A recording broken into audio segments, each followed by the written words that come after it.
Hello ചേട്ടാ, ഞാൻ വരാൻ വൈകുവേ. ചേട്ടൻ മേശപ്പുറത്ത് വെച്ചിരിക്കുന്ന ഊണെടുത്ത് കഴിച്ചോട്ടോ. നീ ഇത് എവിടെ പോയി കിടക്കിനി?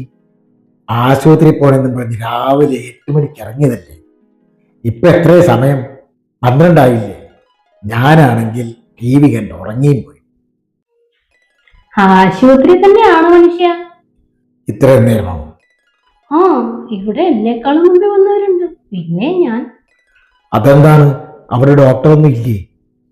ഡോക്ടറുണ്ട്, ഒന്നല്ല മൂന്നെണ്ണം. മരുന്ന് കൊടുക്കാൻ നേഴ്സ് ഒരാളെ ഉള്ളേ. സ്കൂൾ കുട്ടികൾ, കുഞ്ഞുങ്ങള്, പ്രായമായവര്, അങ്ങനെ എമർജൻസി കേസ് വേറെയും.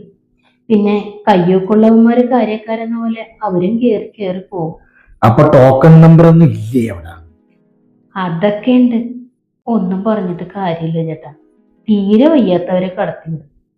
പിന്നെ ഇവിടെ വല്ല നല്ല വഴക്കും നടക്കുന്നുണ്ട്, അടിപിടിയും. അതും കൂടെ ആയി കഴിഞ്ഞാൽ അതിനും ഇവിടെ തന്നെ ചികിത്സിക്കാലോ. ആ, മരുന്നിന്റെ ചീട്ട് കിട്ടിയിരുന്നെങ്കിൽ പുറത്തുനിന്നെങ്കിലും വാങ്ങായിരുന്നു. പക്ഷെ അത് വാങ്ങണമെങ്കിലും കൗണ്ടർ വരെ പോണ്ടേ. നോക്കട്ടെ, മുമ്പിലൊരു 10 പേരും കൂടെ ഉള്ളൂ. ഇതിനൊന്നും ആരും ചോദിക്കാനും പറയാനൊന്നും ഇല്ലേ? മാധ്യമക്കാരും യൂട്യൂബുകാരും പത്രക്കാരും ഒക്കെ ഉള്ളതല്ലേ. എത്ര നാളായി ഇങ്ങനെ ഒരാള് മാത്രമായിട്ട് മരുന്ന് കൊടുക്കുന്നു?